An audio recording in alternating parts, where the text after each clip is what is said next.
All right, all right, all right. Hello, everyone. In case you don't already know, I'm Carmen. My pronouns are she, her, hers.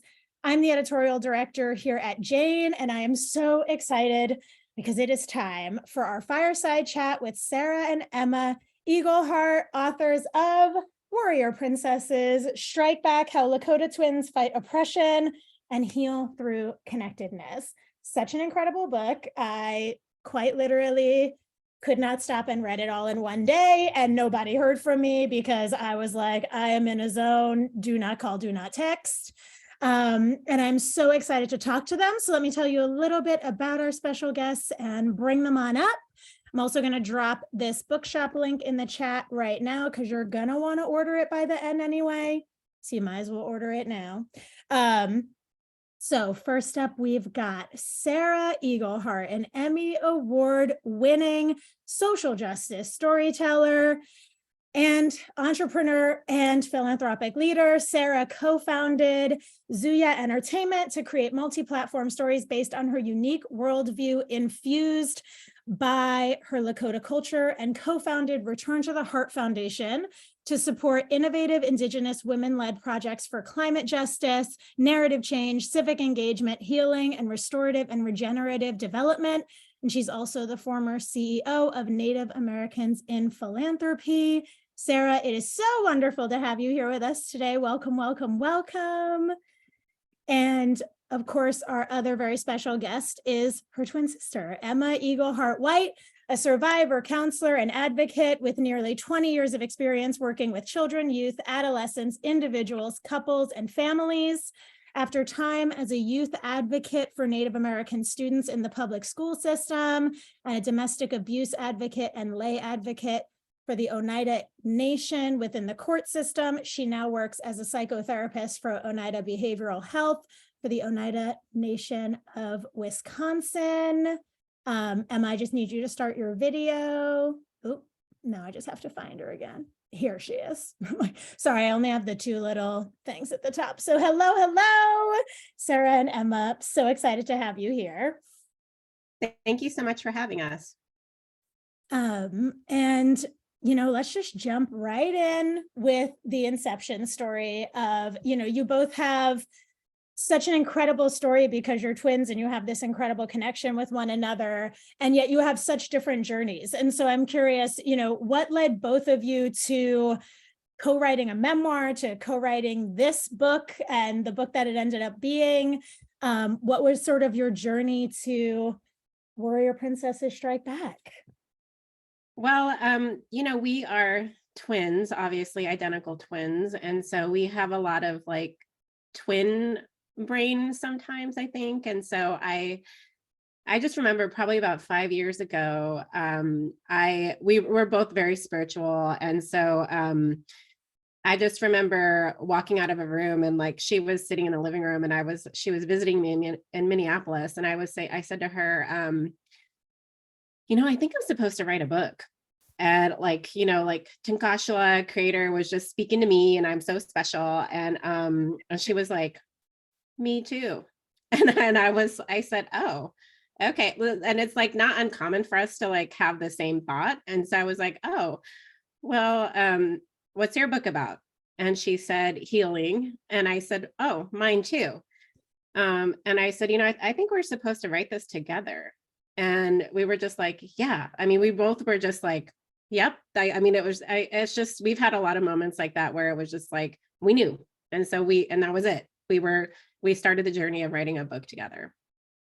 I love that. And let's talk about sort of where your journeys both begin, and so much of the book is grounded in is Pine Ridge. And so what does the story of Pine Ridge sort of tell us about, the history of colonization and the need for the Indigenous perspectives that you share in this book that are just so critical for our future? Well, I guess I also wanted to share that my idea for the book came out as well. And I had actually held on to a book that my husband had found, and the book told our story and mentioned our names in it. And without our permission or anything, and kind of told our story of protesting in high school. And we protested our high school homecoming coronation ceremony and mascot, which was the mascot was the Warriors. And the coronation ceremony was a big chief, a medicine man, and 5 warrior princesses. And the book tried to put off like it was unbiased, but only told the perspective of all the people in the town, non-native people in the town, and they all said that we just wanted to be, the only reason why we were protesting was because we were angry that we couldn't be a warrior princess. So that is where the title comes from. And actually the background from the Pine Ridge, reservation, I mean, it's the place of the Wounded Knee occupation. It's the place of the Wounded Knee massacre. So in the town that we grew up in, there is a lot of racial tension, and it's gotten better, I feel like, over the years, but it's still there. And you can tell the different kind of racism in the different areas that you go to. And I would say in South Dakota, there's more of like a blatant kind of racism where people don't care, but, other places it's more subtle. And coming from the Pine Ridge Reservation, having been raised there, having been raised by our great-grandmother, our grandmother, lots of aunties, I feel like the Lakota culture is strong within us, and that spirituality is strong within us, and it made us who we are today. And the language is strong. So I feel like we were very fortunate. Sorry, I have cats. That is the cats, sorry. But yeah, I guess, Sarah, if you wanted to add anything, I know you probably have something to add. I think that for me, as somebody that has worked all over the world, really, through the Episcopal Church, being on the staff of the presiding bishop, to working in marketing and advertising at an Indian casino before that, to working in philanthropy, what I noticed is that so few people had ever had an experience with somebody that grew up on the reservation. And I realized that our worldview was much different than people that had not been raised on the reservation. So a lot of my work was bridging, interpreting, translating, whether it was through spirituality or like nonprofit, education. And I found myself just like telling stories all the time about trying to get people to understand what Lakota worldview meant, what growing up on the reservation meant. And a lot of times I felt like the research that's out there is always deficit-based, if we're included at all. And most times we're not included at all. So, and when we are, it's all deficit, it's all horrible statistics. And I just thought to myself, how can we help this go faster? Because I care a lot about impact. So I'm definitely somebody that, as Carmen was reading my bio, I'm definitely like a multi-hyphenate that has sort of like landed in it and been like, okay, that's just who I am. And I want to get as close to impact as possible. And so sharing Lakota worldview, sharing Lakota laws, sorry, I have dogs, is really important as well. Somebody knock at the door, so I'm gonna let Corey jump in here. I guess, I think that our worldview, the way that we both kind of look at things and work, I guess, is on 2 different levels. My sister is more on a macro level, whereas I'm more on a micro level. And I, with the way that we were raised, and you read about it, but we our life changed when we were 7 years old. And we had a mother who was a policewoman, a policewoman for the Rosebud Sioux tribe, and we were all in a car accident caused by drunk drivers on New Year's Day. And Our mother sustained a traumatic brain injury and she became a completely different person. And that whole life event changed everything for us. You know, everything as we knew it changed. And growing up, we were always, you know, trying to understand because we didn't understand. And I think it's like one of those things where you know, you lose a mother, but they're still physically there. You know, she's a completely different person, cognitively disabled, and she has, you know, they told us she has the mind of a teenager. However, she takes care of a porcelain doll, you know, so it tells you her real age. And I think for us becoming who we are, it was really having been through that experience and having known how much it affected us, how much our life changed. And you know, our mother became an alcoholic, she became a drug addict, and you know, it was very difficult. So us becoming who we are today was really born from that. And having seen our brother suffer from as much neglect as he did, and you know, all of us really trying to figure out like how can we heal and how can we help others heal, because that's the main point of what the book is about.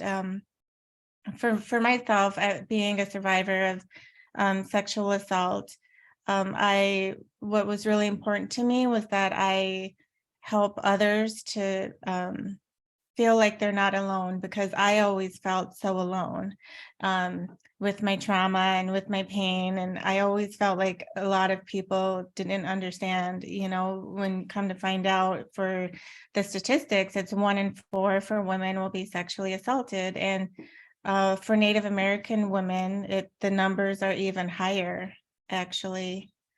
So I guess, you know, I think that the book was born from like a place of love, a love letter to our younger selves, to help us to love ourselves, but to help others too, to love themselves as well, and to continue healing, but also bring awareness and shed light on a lot of these issues that we see out there that, you know, we are still working on and still need to process and heal from.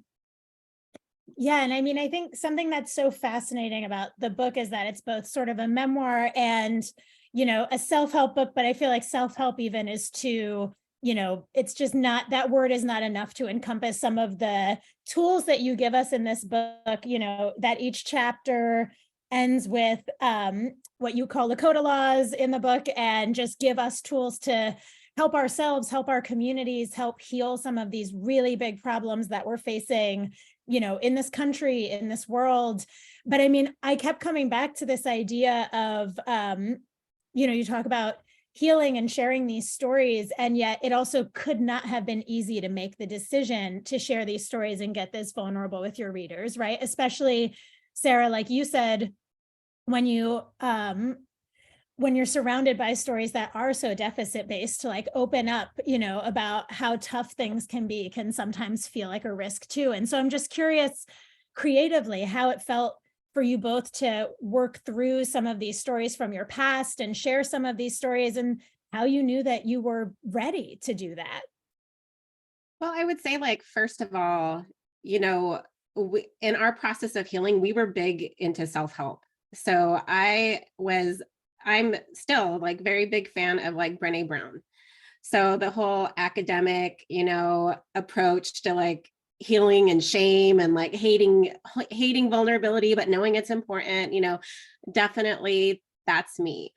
And so I was reading all of her books, and I was, you know, learning how to deal with my own shame, and even my own abortion that I had, that I wrote about in the book. And all of our stories, you know, even with our mother, you know, even though our stories are so sad, you know, I think for us, part of the inclusion of some of these stories were that we knew that we weren't the only ones that had these experiences in our community.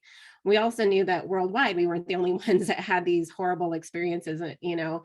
And for me, a lot of it was like working in these systems, whether it was you know, the church, these very patriarchal, hierarchical systems, even philanthropy, you know, it's very, these systems I feel just take too long, to be honest. And so we even the abortion story, like I didn't want to tell the abortion story, but I felt like telling a story that was like I said before, we're very intuitive, we're very spiritual. And so like a decision to include a very deep story like that, I just thought it was just, it kept coming up. And I was like, oh crap, I gotta tell that story, and I told my sister, I was like, oh crap, I probably didn't say crap. I said something worse, but I was just like, I don't want to tell that story. But at the same time, I felt like what we're witnessing with Roe v. Wade and what Native women's experiences are never included in that line. We're never included, and us having to get an abortion is very hard because so many of our people are in conservative states. So, somewhere like South Dakota, you'd have to drive 6 hours if you wanted to get an abortion, right? And so it's very cost prohibitive. And then at the same time, we have these historical statistics of being sterilized, so it's just crazy, what has happened to Native women and what continues to happen to Native women. And at the same time, I thought, people don't think that the church is going to be a safe space for them to tell somebody if they had an abortion. And I had my abortion while I was working on the staff of the presiding bishop of the Episcopal Church. And actually, I didn't tell, obviously I wasn't telling anybody because I was trying to be this perfect, church girl. And, but, I confided in my priest who I had worked with really closely, who was a military chaplain. And he was the only person I told. I didn't even tell my sister, for years. And he was so loving and kind and supportive to me that I felt like, women need to know this, when they're dealing with their own stories of abortion, they need to know that they can find support, and they need to know that that it's okay, that making that decision is okay. And however you make it. And so sharing it from a Native perspective was really important to me, for sure. For myself, the process of writing the book, it was hard. It's very hard to be very, so vulnerable and open. And Tell them your inspiration, though. Who's your inspiration? My inspiration. Iyanla. Oh, Iyanla Vanzant. Yeah. So you'll see our very different approaches to healing. But I love Iyanla Vanzant. I love her books. I love the way she works with people, very direct and very loving. And I felt with writing the book, I felt like we also needed to be that vulnerable and that open, and it was really hard.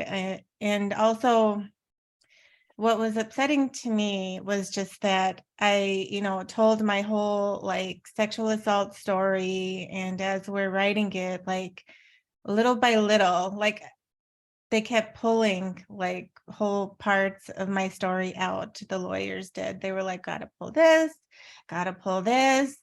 You can't even mention eye color. You can't even mention anything that could be maybe identifying. And that was really upsetting to me because I felt like how, this is what it's like for survivors, it was all during the whole Johnny Depp Amber Heard trial going on. And so they were like, yeah, we're sorry, we got to pull this and pull this and pull this. And I was like, I would say I was like devastated because it's still having your voice taken away when you're trying to be heard. And I even said that in the book, but how it still isn't safe for survivors in today's world. And you would think it would be, but it's not. And that was one of the, hardest parts for me writing the book, is that, as a survivor, we still are being silenced, in so many different ways. But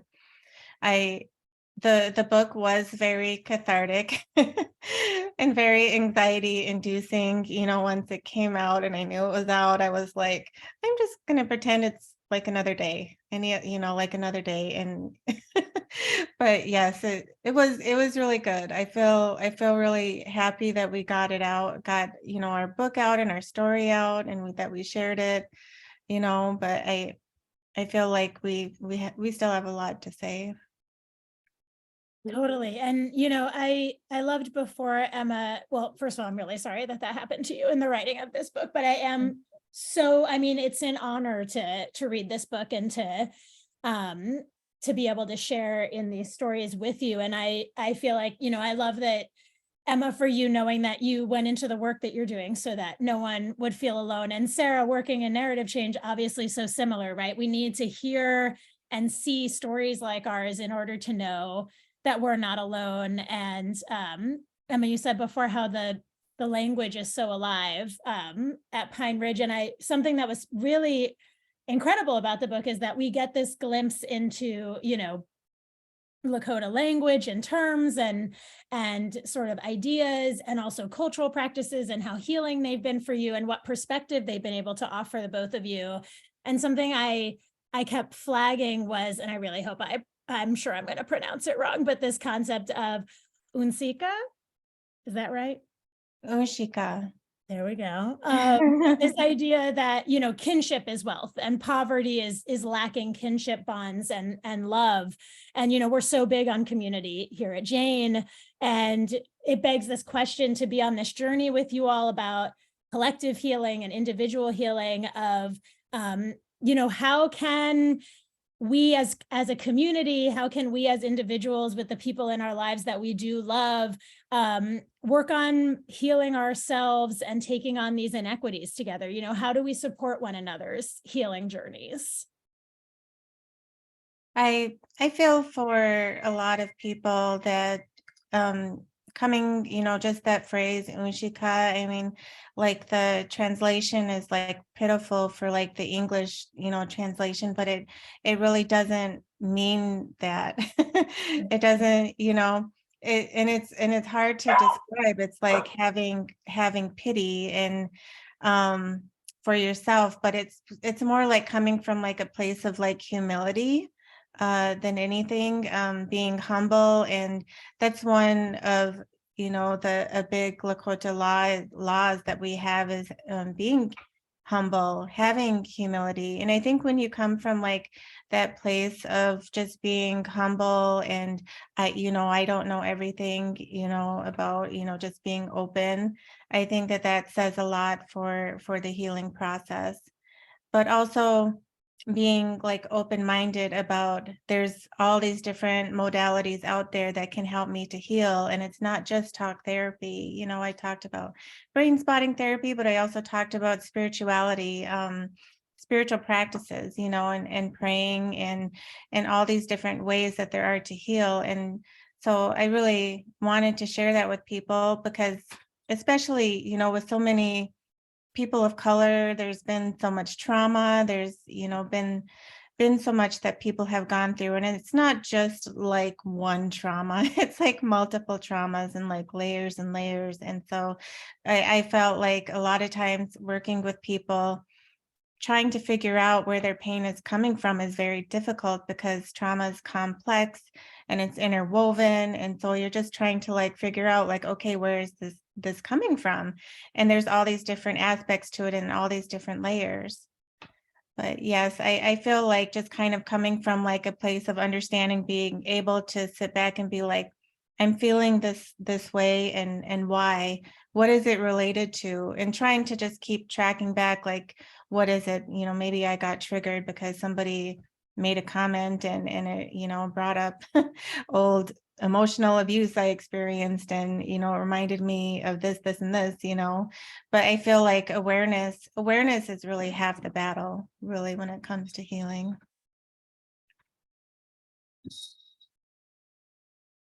I don't know if you have anything to add, Sarah. I know, I'm like, Sarah, do you have anything to add?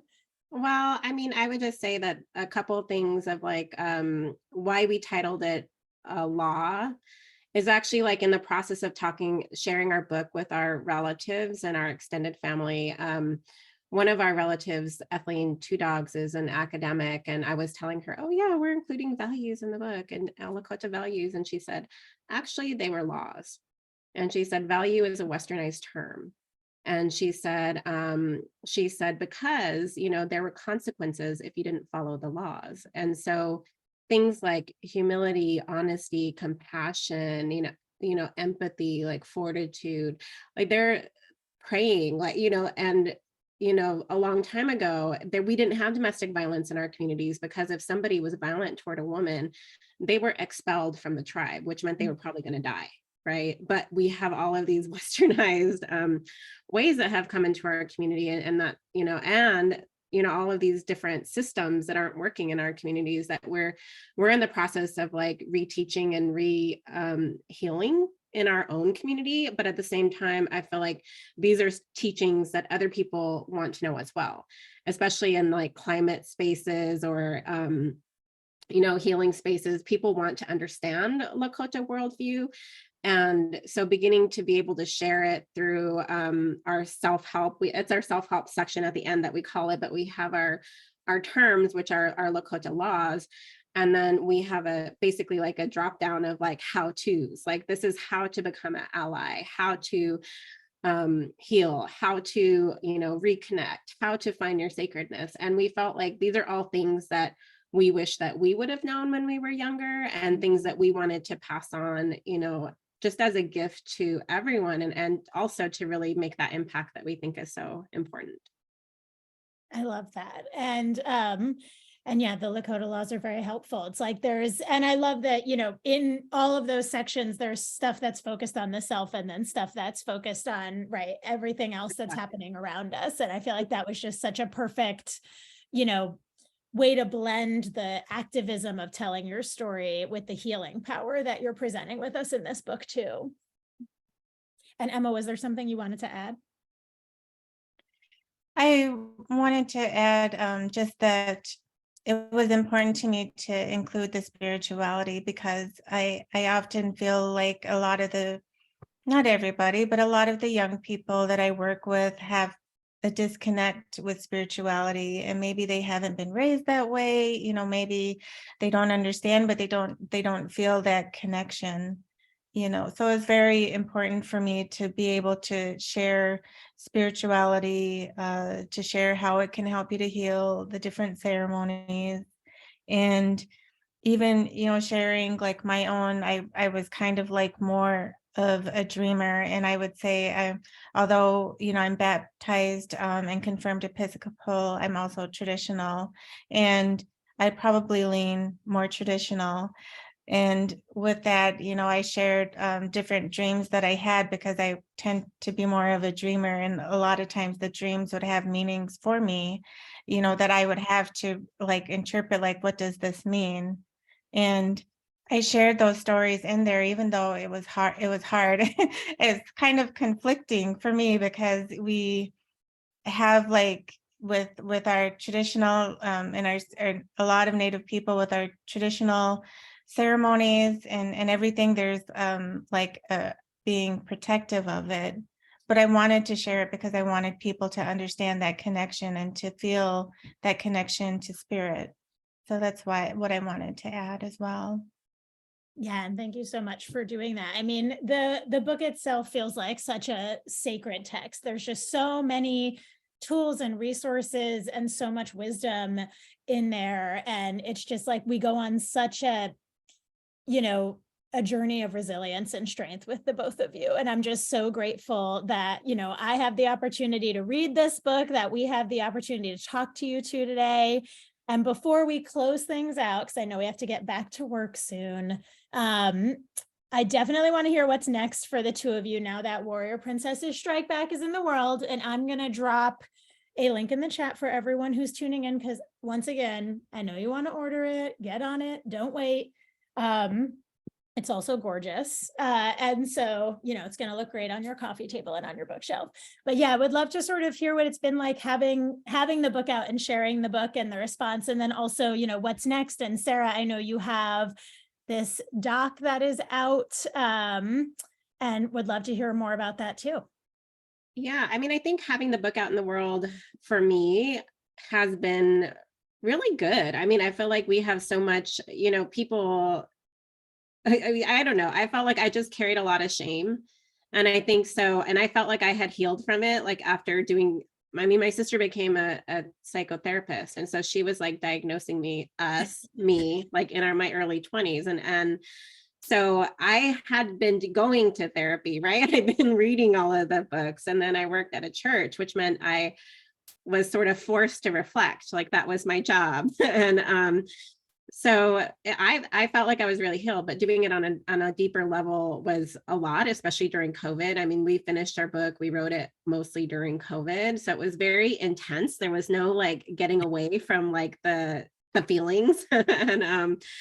And so, but it's really great to have it out in the world. And then it feels like for us, like a task that we were meant to do. And it felt like it was on our plate. Like it was like, okay, creator wants us to get this out in the world. Like we need to do this. So it feels good to just have it out in the world. And so I am continuing. I mean, I totally want to make a movie out of this book, by the way. Like that's one of the things that I want to do. Yes, please. Yeah. The other thing is, the documentary that I have out right now, it premiered at Tribeca. I'm an executive producer on it, along with like Mark Ruffalo and Marissa Tomei. It's called Lakota Nation versus the United States. It's a story about the Black Hills and the fight for the Black Hills in South Dakota from a Lakota perspective. The directors are Laura Tomaselli from MLK FBI and Jesse Shorple, who this is his debut feature. And yeah, it got bought by IFC. So we're going to do a theater run like in the middle of July, which will be exciting. And then it'll go on Hulu after that. And we're going to do a Oscar campaign. So that's a lot of the work that we're jumping into this fall, really. The last half of this year is trying to get an Oscar. So that'll be our work cut out for us. So we hope you guys go out and watch that one as well. Oh my God, yes, we'll be manifesting that Oscar for you for sure. And Emma, what about you? For me, it's been very healing. I'm excited to see, what the future holds. I'm excited to continue to do my work and helping people to heal. And, this book is just one way to help people to continue their healing process. And I would like to really get into more continuing with psychotherapy, but also doing some life coaching and, maybe write more curriculums, because I feel like there is a need out there. I have people coming to me like, how do I work with youth, and is there a book, and things like that. So those are the things that I'm kind of thinking about. And of course, having a movie about our life, that would be amazing, so we're just going to keep putting it out there that that's going to happen. But yes, I'm very excited and very happy. Amazing. I can't wait for all of it, for everything that's next. And thank you both again for coming here, for spending this time with us, for putting this book into the world, for sharing your stories. Warrior Princesses Strike Back. Everyone head to the chat, buy a copy. And yeah, thank you both so much for being here with us today. Yeah, this was so phenomenal. I hope you're seeing all the love in the chat. I'll go ahead and stop our recording. Thank you all for having us. We appreciate you.